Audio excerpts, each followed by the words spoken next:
Welcome to Steel City News. It was a big day for bowling at North Versailles Bowl, where the Western Pennsylvania High School Regional Championships took place. It was a full day of competition for 38 teams, starting as early as 9 o'clock a.m. and finishing up around 5 o'clock p.m. First place Western Pennsylvania Regional Team trophies were awarded to the Penn Trafford girls team and the Norwin boys team. Dallas Clark. So what does it feel like with this accomplishment today? Honestly, I was a little unsure of it coming into the competition today. I always believed in my team and I've always been super supportive of them, but I wasn't completely sure of how we'd do today, so to win today is a big surprise, but I knew we could do it all along. So what do you think the key is to your success?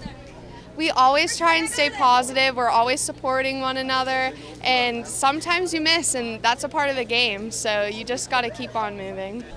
Michael Feckety. Okay, so tell me about what went down here today.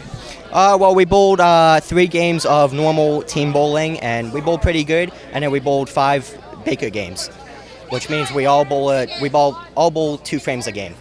So what does it feel like to win that championship regional? It definitely feels good, because we have been bowling together for the past 3 years of our life. We haven't really done much. It feels very good. What do you think the key is to the victory? Definitely keep your head in the game.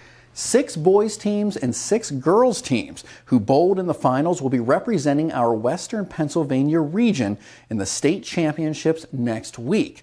The boys teams representing us will be quarterfinalists Beaver Falls and Armstrong, semifinalists Hempfield and Ambridge, runner-up Plum, and Western Pennsylvania regional champion Norwin.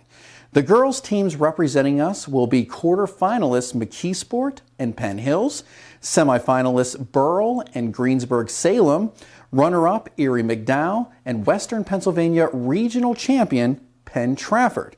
For individual awards, second highest game girls went to Johanna Rinderly of Erie McDowell with 240. The first place went to Madison Shank of Penn Trafford with a game of 245. For the boys, second highest game went to Levi Garris of Hempfield, 267. First place went to Nick Archaki of Cambridge Springs, 268. Girls' second highest score went to Norwin's Rachel Lundy with a 610, and first place went to Johanna Rinderly of McDowell with 632. Boys' high series second place went to Ty Kirkpatrick of Plum with a 687, and first place went to Austin Greco of Hempfield with a 693. Now let's take a look at some highlights.